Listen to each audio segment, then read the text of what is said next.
यदि नौजवानों को 1000 लोगों को नौकरी देने का वादा करेगा तो उसको 10 एकड़ जमीन हम लोग 1 रुपया में देने का काम करेंगे।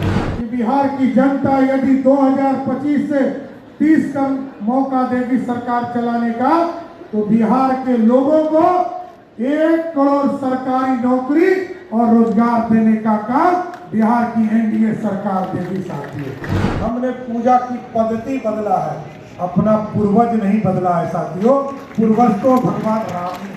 जो 100 करोड़ रुपया खर्चा करेगा उसको हम 40 करोड़ रुपया बिहार की सरकार उसको मदद करेगी।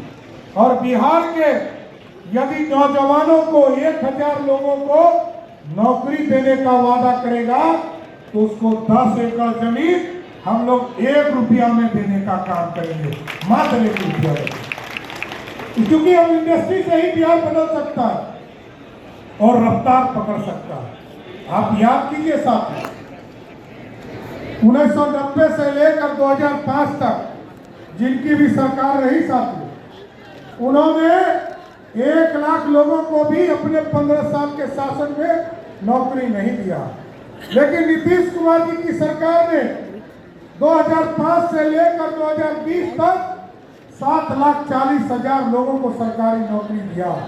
और इस बार 2020 में कमिटमेंट ये था कि 10 लाख सरकारी नौकरी और 10 लाख रोजगार देंगे। आज हमें बताते हुए खुशी हो रही है साथियों कि आज 10 लाख नौकरी नहीं, 11.5 लाख नौकरी बिहार की सरकार ने देने का काम किया और 38 लाख लोगों को रोजगार देने का काम किया। और अब हम लोगों ने तय किया, क्योंकि बिहार के नौजवानों को अब बिहार के अंदर नौकरी देना है, बिहार के अंदर रोजगार देना है, बिहार के अंदर सरकारी नौकरी देना है। तो इस बार हम लोगों ने तय किया है कि बिहार की जनता यदि 2025 से 30 का मौका देगी सरकार चलाने का तो बिहार के लोगों को 1 करोड़ सरकारी नौकरी और रोजगार देने का काम बिहार की एनडीए सरकार देगी। साथियों, इसलिए साथियों, और इंडस्ट्री महत्वपूर्ण है और इंडस्ट्री के बिना कुछ नहीं हो सकता। अभी नितिन नवीन जी बता रहे थे कि बिहार में लगभग 10,000 करोड़ रुपया का रोड बना रहे हैं, लगभग 24,000 करोड़ रुपया का हम लोग इन्वेस्टमेंट करने जा रहे हैं और लगभग उसमें जो 2400 मेगावाट उत्पादन होगा उस बिजली को खपत बनाने में लगभग 36,000 करोड़ रुपया वहां पर इन्वेस्ट किया जाएगा।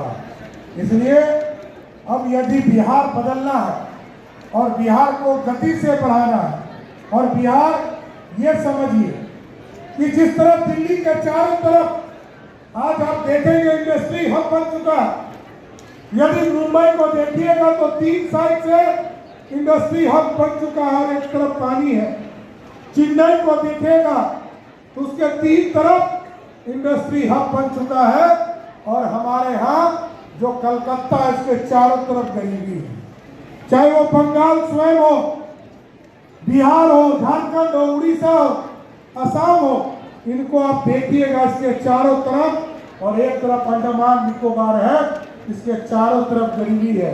इस गरीबी को दूर करना है और रोजगार बढ़ाना है। इसलिए 2047 का भारत यदि बनाना चाहते हैं साथियों, तो हम लोगों के विजन को, आदरणीय प्रधानमंत्री जी के विजन को साथ देने का काम कीजिए और भारत कैसे श्रेष्ठ हो इस पर चिंता करते रहिए।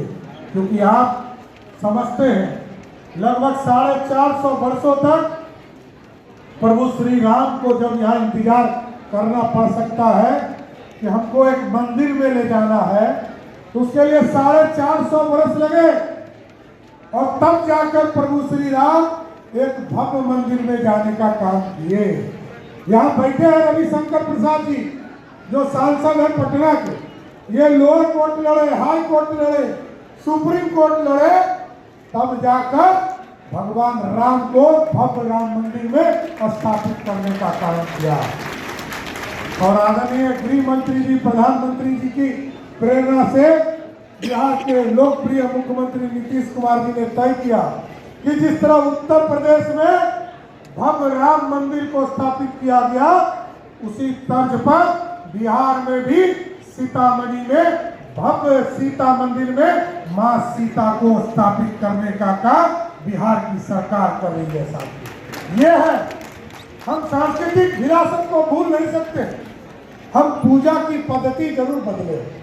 कोई मुस्लिम हो गया, कोई बौद्ध धर्म अपना लिया, किसी ने महावीर जैन धर्म को अपनाया, किसी ने को सिख धर्म को अपनाया।